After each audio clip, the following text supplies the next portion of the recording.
രാത്രിയൊന്നും ladies ഹോസ്റ്റലിൽ കയറാൻ പറ്റാത്തൊരവസ്ഥയിലാണ് നിൽക്കുന്നത്. ഗേറ്റിൻ്റെ ഫ്രണ്ടിൽ വരെ പട്ടി വന്ന് നിൽക്കുന്ന അവസ്ഥയുണ്ട്. നമ്മൾ നടന്നു പോകുമ്പം ലൈക്ക് നമുക്ക് എക്സ്പോർട്ട് പോലെ പട്ടികൾ വരുന്ന അങ്ങനെയാണ്. പെൺകുട്ടികളൊക്കെ വന്നിട്ട് അവരുടെ ഹോസ്റ്റലിൽ തന്നെ താമസിക്കാൻ പറ്റാത്തൊരവസ്ഥയാണെന്ന് പറഞ്ഞിരുന്നു. മെമ്മോറാണ്ടം തന്നിരുന്നു. അത് തന്നെ അവരോട് പറഞ്ഞു എത്രയും പെട്ടെന്ന് തന്നെ ഇത് പരിഹരിക്കാമെന്ന് പറഞ്ഞു. 10,000-കണക്കിന് ആൾക്കാർ ദിവസവും വന്നു പോകുന്ന RCC, ശ്രീചിത്ര, SIT ഇങ്ങനെയുള്ള സ്ഥലങ്ങൾ, അതുപോലെ തന്നെ നിരവധി സ്റ്റുഡൻസ് ഇവിടെയുണ്ട്. അവർക്ക് രാത്രിയും പകലും ഒക്കെ ചെയ്യേണ്ട ഒരു ജോലിയാണ്. ഇവിടെയുള്ള നായ്ക്കളെയാണ് ആദ്യം ഞങ്ങൾ പിടിക്കാൻ ഉദ്ദേശിക്കുന്നത്.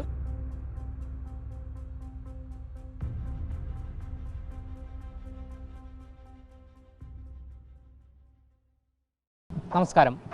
തിരുവനന്തപുരം നഗരത്തെ സംബന്ധിച്ച് ഓരോ ദിവസം കൂടുന്തോറും തെരുവ് നായ്ക്കളുടെ ശല്യം വർദ്ധിച്ചുകൊണ്ടിരിക്കുകയാണ്. പ്രത്യേകിച്ച് മെഡിക്കൽ കോളേജിൻ്റെ പരിസരങ്ങളിൽ വലിയ തെരുവ് നായ ശല്യമാണ് ഉള്ളത്.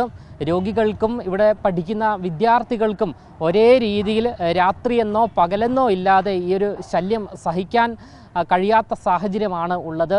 ഒന്ന് റോഡിലൂടെ നടന്നു പോകാൻ, അതായത് പാതിരാത്രിയിൽ ഉൾപ്പെടെ നടന്നു പോകാൻ കഴിയാത്ത സാഹചര്യമാണുള്ളത്. ഈ ഒരു അവസ്ഥ വിദ്യാർത്ഥി സമൂഹം, അതായത് ഇവിടെ മെഡിക്കൽ കോളേജിൽ പഠിക്കുന്ന വിദ്യാർത്ഥികൾ മേയറെ ഇക്കഴിഞ്ഞ ദിവസം അറിയിച്ചിരുന്നു. ഇതിനെ തുടർന്ന് നിലവിൽ ഇപ്പോൾ മേയർ നേരിട്ട് മെഡിക്കൽ കോളേജിൽ എത്തിയിരിക്കുകയാണ്.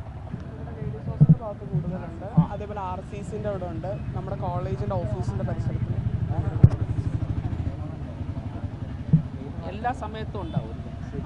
രാത്രിയൊന്നും ലേഡീസ് ഹോസ്റ്റലിൽ കയറാൻ പറ്റാത്തൊരവസ്ഥയിലാണ് നിൽക്കുന്നത്. ഗേറ്റിൻ്റെ ഫ്രണ്ടിൽ വരെ പട്ടി വന്ന് നിൽക്കുന്ന അവസ്ഥയുണ്ട്. നമ്മൾ നടന്നു പോകുമ്പം ലൈക്ക് നമുക്ക് എക്സ്പോർട്ട് പോലെ പട്ടികൾ വരുന്ന അങ്ങനെയാണ് വരുന്നത്.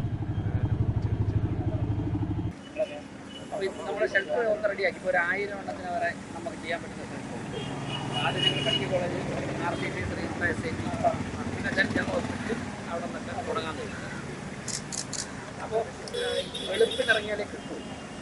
ഇന്ന് ജസ്റ്റ് ഒന്ന് തുടങ്ങിയിട്ട് നാളെ മുതൽ കണ്ടിന്യൂ ആയിരുന്നു. ഇത് നമ്മുടെ ഒരു സെൻ്ററുണ്ട്, അവിടെ കൊണ്ടുപോയി ABC ചെയ്തിട്ട് 5 ദിവസം റെസ്റ്റ് ചെയ്തിട്ട് ഡോക്ടറുടെ നിങ്ങളുടെ വെറ്ററി ഡോക്ടറുടെ വന്നു. അത് 5 ദിവസം കഴിഞ്ഞ് സെൻ്ററിലോട്ട് മാറ്റുള്ളതാണ് എന്ന് കരുതിയിട്ട് മുഴുവൻ 10,000 ഉണ്ട്. 10,000 നമുക്ക് പെട്ടെന്ന് മാറ്റാൻ പറ്റും. ABC ഒക്കെ ചെയ്ത് വാക്സിൻ ചെയ്തിട്ട് ഇതാണ് ആദ്യം തോന്നുന്നത്. വന്നപ്പോൾ ഞാൻ പറഞ്ഞല്ലോ ആരൊക്കെ വന്ന് പോകുന്നത്, ആരൊക്കെ വന്നത്. കോർപ്പറേഷൻ ഭരണസമിതി ചുമതല ഏറ്റെടുത്ത സമയത്ത് തന്നെ ഞങ്ങൾ ആദ്യം പറഞ്ഞിരുന്ന ഒരു കാര്യം, തിരുവനന്തപുരം പട്ടണത്തിലെ തെരുവുനായ് ശല്യം നിയന്ത്രിക്കുമെന്നായിരുന്നു. അധികാരത്തിൽ വന്ന ആദ്യത്തെ നാളുകളിൽ തന്നെ അതിനുള്ള പ്രവർത്തനങ്ങൾ ആരംഭിച്ചു. ഒരു പൈലറ്റ് പ്രോജക്റ്റ് എന്നുള്ള നിലയ്ക്ക് 50 നായ്ക്കളെ, തെരുവ് നായ്ക്കളെ ഷെൽട്ടറിൽ പാർപ്പിച്ചിരിക്കുകയായിരുന്നു. അതിനെ കഴിഞ്ഞ 2-3 മാസം നിരീക്ഷിച്ചു. അപ്പോൾ അത് വളരെ വിജയകരമായിട്ടാണ് അത് നടത്തുവാൻ കഴിഞ്ഞത്. അതിൻ്റെ അടിസ്ഥാനത്തിൽ കൂടുതൽ തെരുവ് നായ്ക്കളെ പാർപ്പിക്കുവാനുള്ള ഷെൽട്ടറുകൾ പൂർത്തിയായിട്ടുണ്ട്. അപ്പോൾ അതിൻ്റെയൊക്കെ പരിശീലനം സിദ്ധിച്ച NGO ഒക്കെ തന്നെയാണ് ഏൽപ്പിച്ചിട്ടുള്ളത്.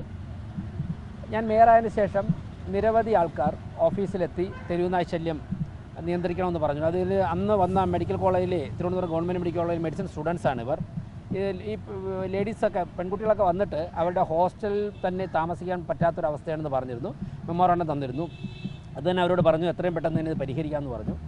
അപ്പോൾ മാത്രമല്ല, ബഹുമാനപ്പെട്ട സുപ്രീം കോടതിയുടെ ഉത്തരവനുസരിച്ച് ആശുപത്രികൾ, റെയിൽവേ സ്റ്റേഷൻ, ബസ് സ്റ്റാൻഡ്, സ്കൂളുകൾ, കോളേജുകൾ, നഴ്സറി സ്കൂളുകൾ ഇങ്ങനെയുള്ള സ്ഥലങ്ങളിൽ നിന്നാണ് ആദ്യം നായ്ക്കളെ മാറ്റേണ്ടത്. അപ്പോൾ ഞങ്ങൾ ആദ്യം തിരുവനന്തപുരം ഗവൺമെൻറ് മെഡിക്കൽ കോളേജിൽ 10,000-കണക്കിന് ആൾക്കാർ ദിവസവും വന്നു പോകുന്ന RCC, ശ്രീചിത്ര, SIT ഇങ്ങനെയുള്ള സ്ഥലങ്ങൾ, അതുപോലെ തന്നെ നിരവധി സ്റ്റുഡൻസ് ഇവിടെയുണ്ട്. അവർക്ക് രാത്രിയും പകലും ഒക്കെ ചെയ്യേണ്ട ഒരു ജോലിയാണ്.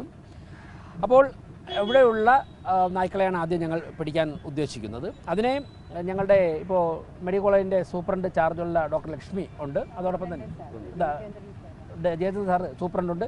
പ്രിൻസിപ്പൽ ചാർജുള്ള ഡോക്ടർ ലക്ഷ്മി മാഡം ഉണ്ട്. അതോടൊപ്പം തന്നെ ഞങ്ങളുടെ സ്റ്റാൻഡിംഗ് കമ്മിറ്റി ചെയർമാൻമാരൊക്കെ ഉണ്ട്. കോർപ്പറേഷൻ സെക്രട്ടറി, വെറ്റിനറി സർജൻ ഒക്കെ വന്നിട്ടുണ്ട്.